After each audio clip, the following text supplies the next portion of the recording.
Hey there, geeks and geekettes. I'm your bearded geek, and this is a mass movement review for Avengers. No Road Home. All right.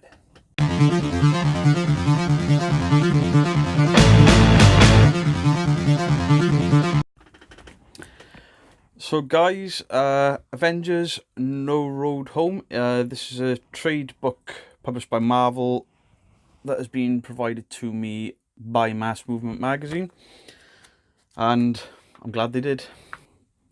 The team that brought you Avengers No Surrender reunites for a startling new adventure. Night has fallen across the universe. Now 7 of Earth's mightiest heroes and one surprising new addition must journey forth to bring back the light. But when the threat they face has destroyed even the gods, will anyone make it home? Nyx, the Queen of Night, will battle the assembled Avengers over the broken bodies of her victims. And Hawkeye will pay the high price of defiance. But what is Nyx's stunning story? And what trouble will her children bring? Plus, Scarlet Witch trapped in a prison of darkness. Spectrum takes command. The Hulk faces Hypnos, Lord of Sleep, and in the realm of nightmare. Are you ready for Conan the Barbarian? Oh yes, Conan the Barbarian in an Avengers book. I'm excited, really excited. So, although this isn't a self-contained story as such, because this does take place in the main Avengers timeline, this book does stand on its own with minimum effort. In fact, there is a page in the book called The Assembly, and this sort of catches you up enough to know what the book is about, who everyone is. There's a sort of a character list as well. It even explains what the Avengers that we know well, where they are at the moment. So it's written by Mark Waid, Jim Zub, and Al Ewing, and neatly sits as its own story in the main Marvel continuity, without having any sort of repercussions or suffering from repercussions of other stories that would confuse us, the reader of this book, if we weren't up to date. Thankfully, I am. The art is by Paco Medina and Sean Isaacs. We'll get to the art a bit later on. Unlike most Avengers books, this story doesn't follow the big name Avengers you would associate with an Avengers book. And to me, this is all the more refreshing for having a different looking team. There are some familiar faces, but it's a refreshing read.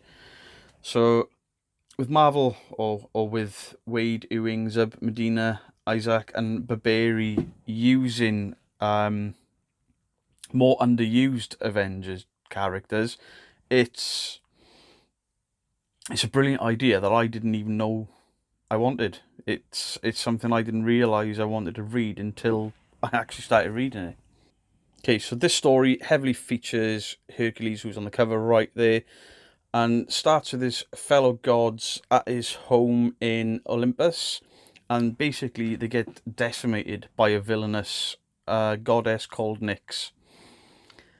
And it has to be said, when I was reading this, I realised just how good the writers are using these lesser known characters. Hercules is spot on. I've read a fair bit about Hercules. He's full of bombast and confidence, but not to the point of being annoying. Rocket Raccoon is in this book. They've nailed Rocket Raccoon. He's got the sort of right level of sass, wit, and a good level of grumpiness, which we associate with a character. Seems to do with the MCU, I suppose.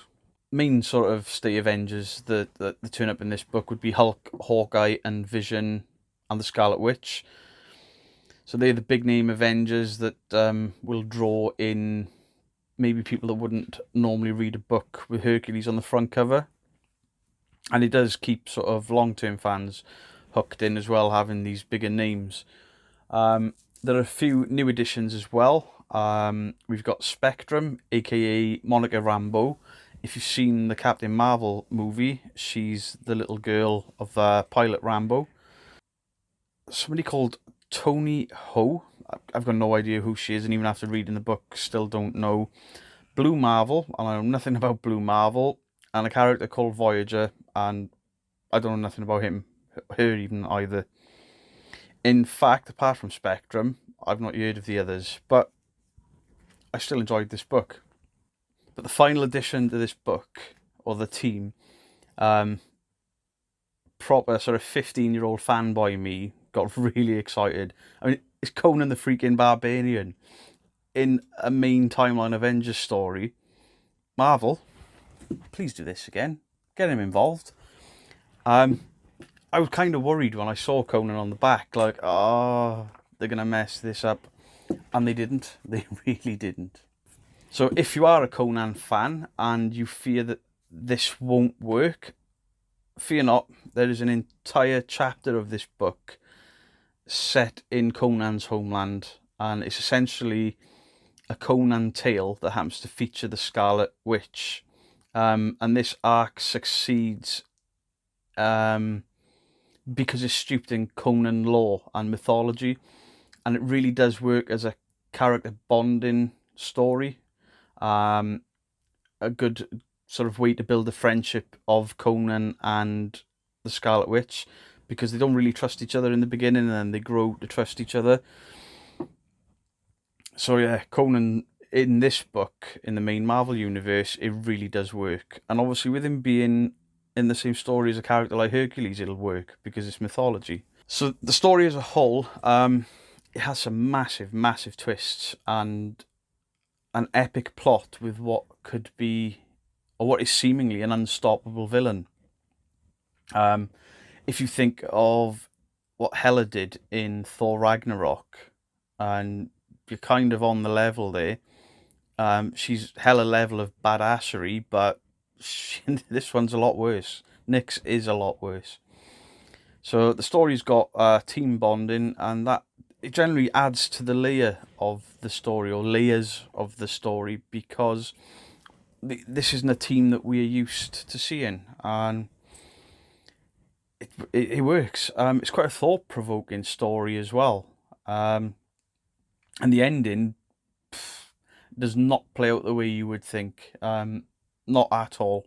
And obviously, I do spoiler-free review, so I won't give anything away, but stick around for the ending because it is immense.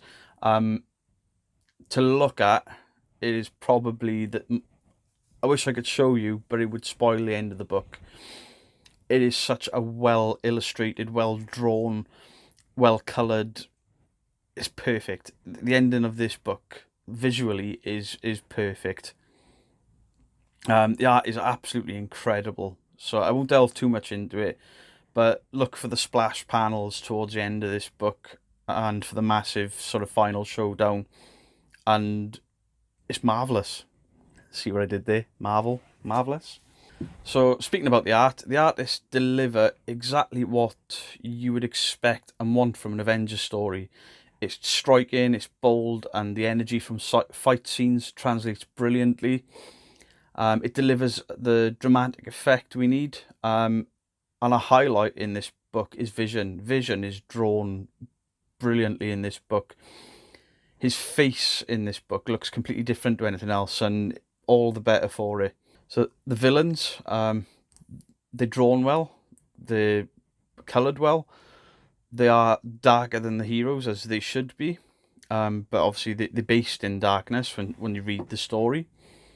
The only negative, and I've really had to try and find a negative in this book, is the same sort of observation I made in Black Widow No Restraints play, where something really dark happens, but the art is too bright and comic bookish.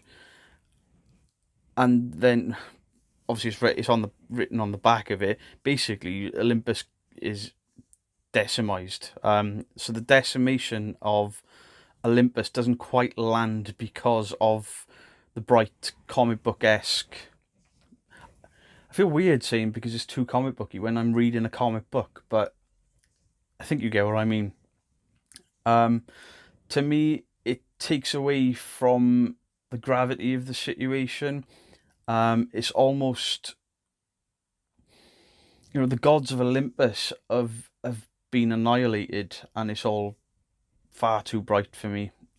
It's almost too positive looking to show the potential Armageddon that's incoming. I mean, I can show you what I mean with that, because it's not going to spoil anything. I mean, this is showing the decimation of, or the aftermath, and a little bit too cartoony. Not too much, just a little bit. So, is the book any good? Oh yeah. Yes, it is. It is far better than I thought it would be. And I was expecting a lot. I was expecting them to mess up Conan, and they didn't. Wade, Zub, and Ewing genuinely get these characters. I think they understand these characters, and they understand what a viewer wants from these characters, and what we want the characters to, how they want to act. I think the writers get that, and this book has pushed the bar for other writers, because this book is essentially a B-list book of Avengers that the mainstream audience wouldn't be aware of. But I didn't miss the lack of Captain America or Iron Man and co. That takes some doing. So the ending of this book, seriously, it's one of the best I've ever read. And it comes with some hits, and I wasn't expecting it. I really was not expecting this book to end the way it did. I've looked at another review, and the reviewer berated the ending of this book, called it a cop-out and all sorts, and I don't know if he read the same book I did, but, everyone's entitled to their opinion. So, yeah, I wasn't expecting it. The character development in this book is brilliant. Obviously, there's twists all the way through, really surprising twists, and Conan the Barbarian is in it. Conan. So not only is he in the book, but he's used well, and he's not just thrown in there for the sake of being Conan. This is the Conan I know and love from Marvel Comics, and it's done so well. To score this book, 9.5 out of 10, easy. I would have given it a 10, but that Olympus scene did make me want to mark it down just a little bit. There was a negative, whereas I've only ever done one 10 out of 10 book, and there was good reason behind that, and that was obviously Wolverine. So the only 10 out of 10 I've ever given was for the Wolverine comic book, based on a podcast story, and I'll leave a link there somewhere. So guys, that's my review of Avengers No Road Home for Mass Movement magazine. I'll of course leave a link in the description down below for Mass Movement. Go check them out on their social media, and on their webpage. There's a lot of stuff. If you're into the geeky stuff, there's a lot there for you, I'll guarantee it. Lots and lots of reviews of just about everything you could think of. And then please don't forget to like, share, subscribe, and all that other good stuff for this channel, because it really helps me out, and then I can keep bringing you content. And thanks for tuning in. I've been your bearded geek. Bye bye.